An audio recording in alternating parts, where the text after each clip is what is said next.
What's up, YouTube? Yu-Gi-Oh! Tube is back with some more older sets, and let's start with Rise of Destiny. Nothing too crazy to speak about, but we did have a sale of their creator in PSA 10 for $140, a steal at that price. Now, why did it sell for $140? Because you could see right here the whitening. A lot of whitening on that top edge, top border at $140. That's why, still at $140, a steal.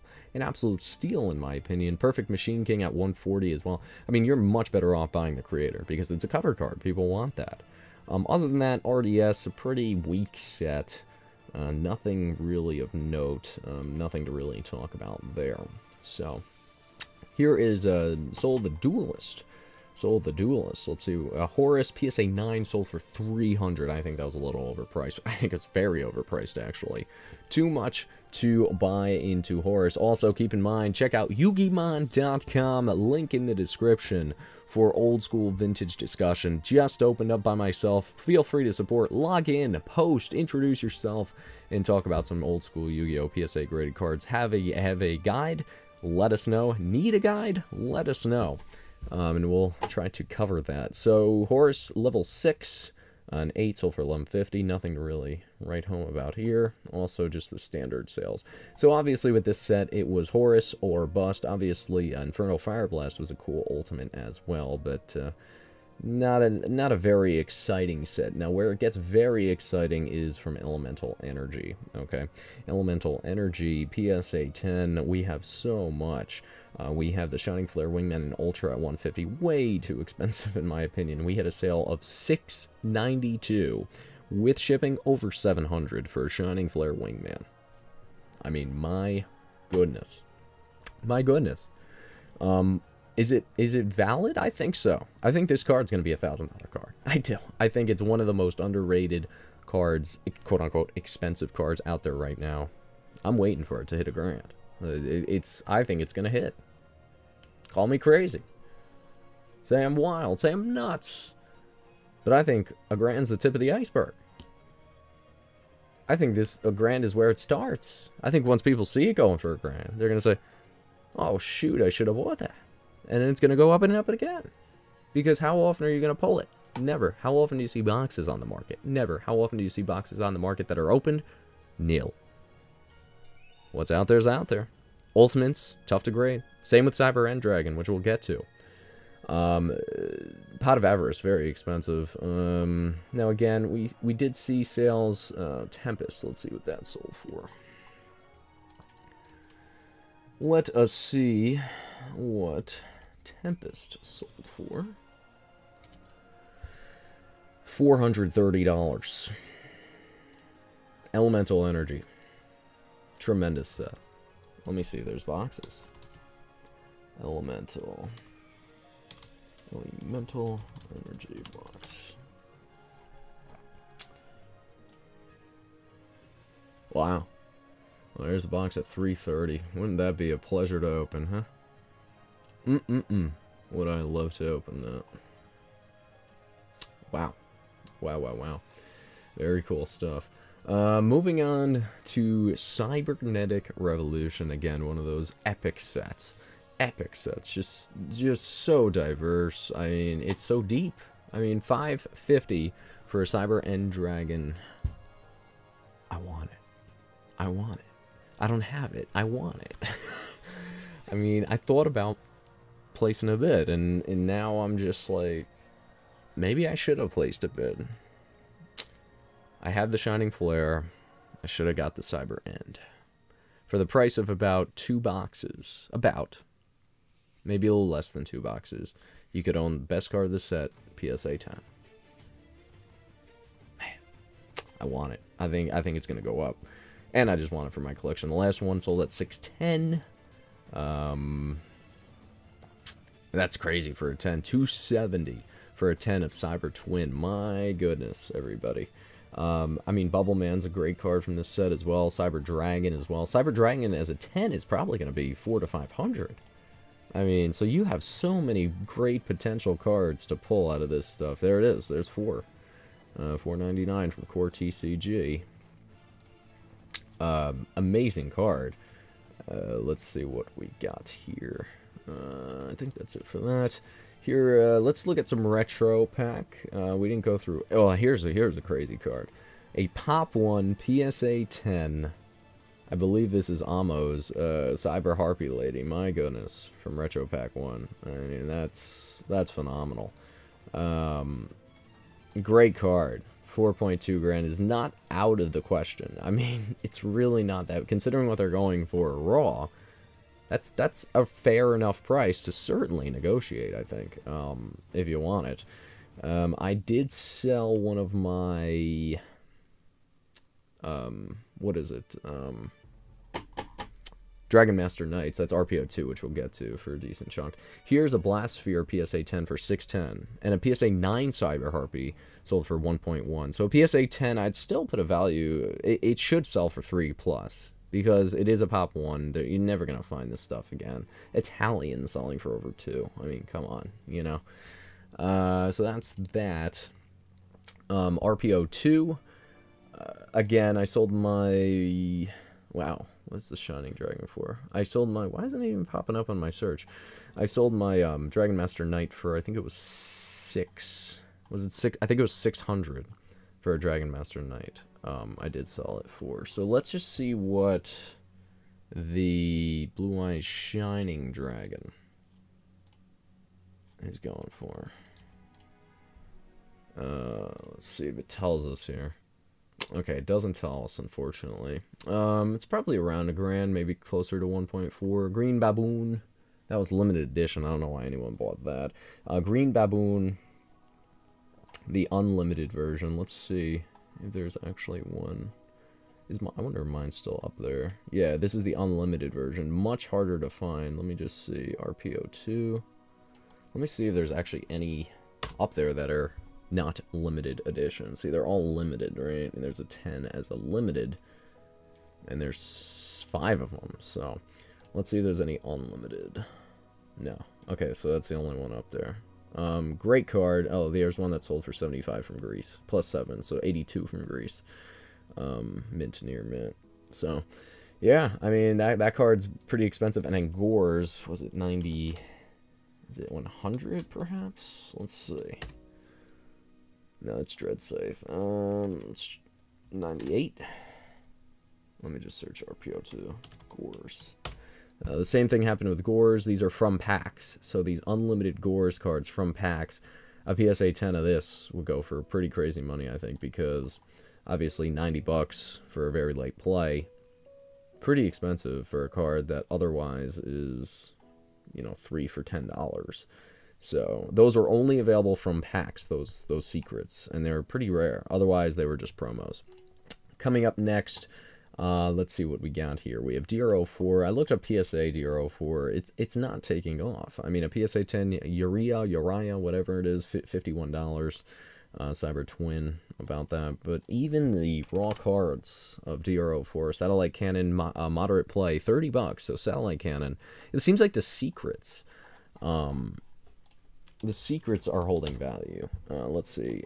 Exarian Universe played. DD Assailant near mint, still about 90 bucks. 3 Exarian Universes near mint for 240. Yeah, I mean this set is not what I thought it was going to be.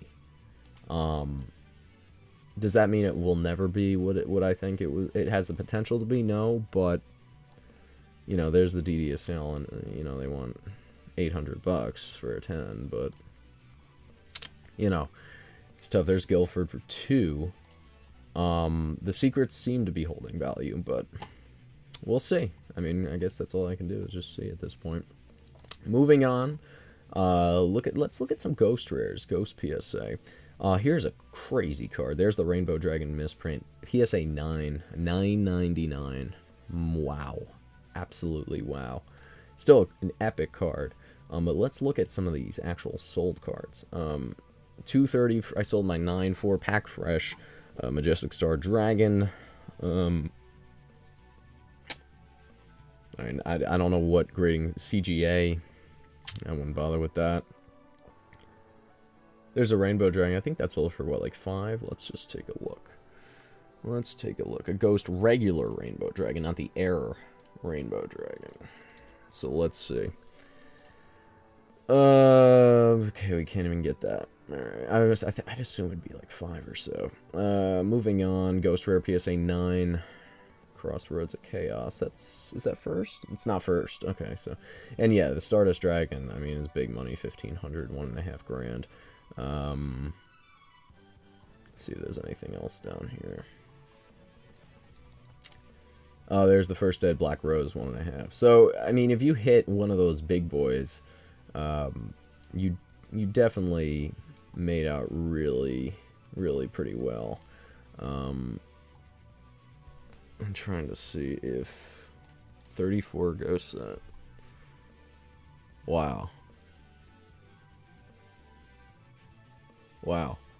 Yeah, that's a crazy card. Or a crazy collection, I should say. Let's try to find if we can find that misprint. Is there that misprint? Let's see.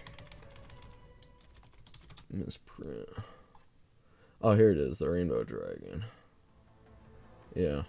Okay, so... Excellent to near mint, 750, everybody. Wow. These were only available with the promo packs, the promo cards Mask of Remnants, I think it is, with the Labyrinth of Nightmare pack inside. So, I could be also in the special edition, the 3-pack boxes, but from what I've heard, it's only the ones with the Labyrinth of Nightmare, the blisters, with the Labyrinth of Nightmare packs. So keep that in mind. That's the only thing it's in the unlimited packs here. So that's really crazy. Let's see what else we got. And then just a few things to browse. What I'm a fan of personally. Dark Magician Girl, the Dragon Knight, I think is an underrated card. It's not expensive. It's tough to pull. The boxes are crazy expensive.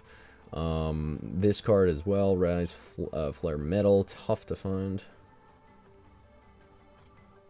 I wonder if it's got any scratches.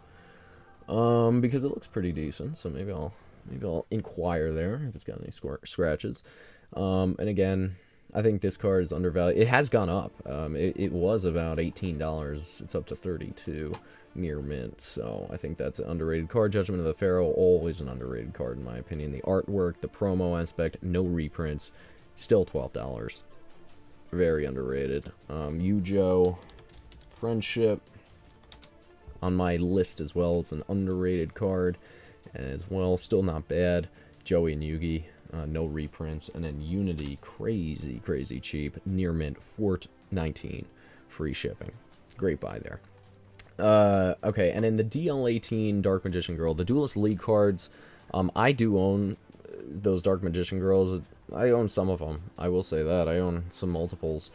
I mean, I'm never going to go under 200 for this, because it is that rare. As a PSA 10, the red text. I'm a big fan, as you can see, the red text there. Big fan of these cards. You talk about Dark Magician Girls, you talk about how crazy the collector base is for this, and when you get the... This is a blue rare for 25. These cards, I think, they are niche, of course, but they have a ton of potential because they're Dark Magician Girls, and they're so rare, and they're so hard to get, and honestly, condition issues are a factor with these, especially because they're more of a thin card stock I've seen. Not sure why, but that's basically it for that. And again, you have the DL09 Blue Eyes. You have a lot of 2 there. Here's the rare for 12 bucks. I mean, what do you got to lose? You know, you're spending 12 bucks for a near mint copy. I think these things are pretty undervalued as well, considering the current price points of a lot of different things. So I think that was about it. You know what we're gonna do? Let's look up the TP. Let's look up TP cards. Everyone likes TP. Toilet paper. Everyone loves toilet paper, except when you run out, you gotta use your socks. So let's see. Anyways, Mechanical Chasers, a PSA 9 was about 4 to 450. 10s. There was a 10 that was 520. Now the problem with this one, a lot of people said this is the going rate, but where was the issue with this card? You could see there's a lot of whitening at the top here, so that's why you saw... Oh, and the bottom. Yeah, so that's a very weak 10. in my opinion, from David Adams Card World. Oh, and that was a relatively recent graded card. See, it's got the new label, so pretty crazy how I got a 10 on that. Realistically, I think the price of Mechanical Chaser in 10 is still about 800 bucks. Let's look up TP2. Oops. Well, TP, may as well do TP3. Needleworm, Needleworm as a 10, I mean, forget about it. If someone lists that card now for $3 grand, I'm sure someone will buy it. That simple. It's just, it's that rare. I mean, you can't find that card centered. I mean, from what I understand, was there 2 10s, and one of the 10s is like pretty OC, and then I think, was it the Old School Expert that has the other 10? Look how OC that is. I mean, that card, if you have a centered Needleworm, wow. As a 10, the sky's the limit for that card. You could charge whatever you want, but I mean, you're probably never going to find another one again.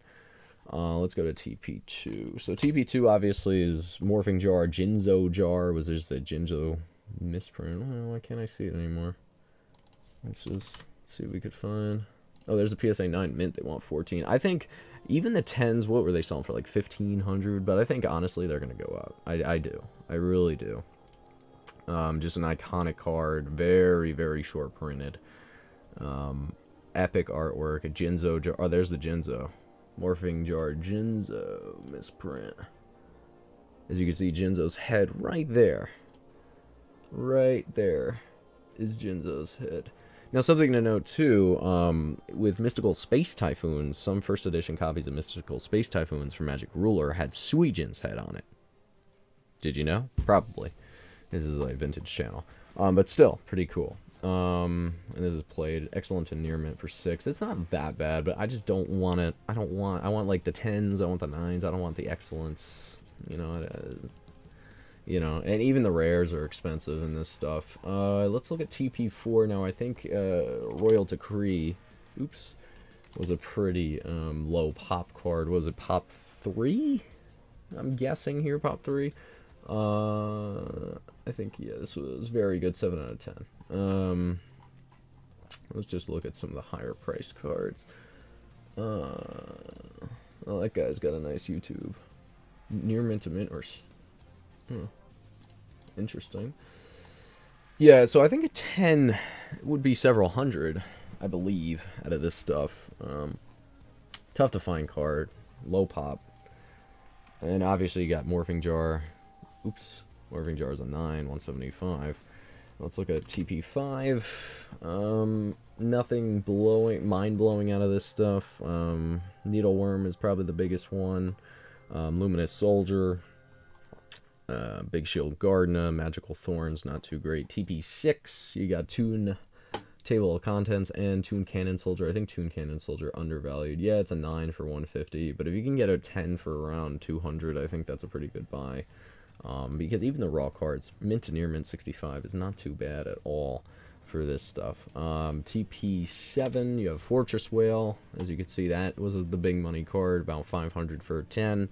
It could go up. It could go up, but I think it's going to plateau at about the 5 because it's cool, but it's also niche, right? So people aren't like rushing. They'd rather probably at this point buy a Time Wizard or buy a Blue Eyes and low grade, you know, or a Trihorn Dragon or something. Oh, and DD Warrior's still pretty cheap too. As you can see here, still pretty cheap. So something to keep an eye on. TP8. We have Harpy's Feather Duster out of this world with the pricing. I think that card is overvalued, but that's my opinion. Garmasword, where it should be. Magical Arm Shield, I think, is also undervalued as well. This had some low production numbers as well. So with that, YuGiOh Tube signing out until next time. Again, check out yugimon.com for your vintage needs, where I'll be on there. Other people from Instagram will be on there. YouTubers will be on there, just discussing some of the cards, collections, market prices, market trends, some guides, references, anything you need, how to grade, what to grade, you got it at YuGiOhTube.com. There's also a little chat box here, and a leg. 4 signs you're about to die of a heart attack. So be sure to check out that guide as well. Until next time, YuGiOh Tube signing out.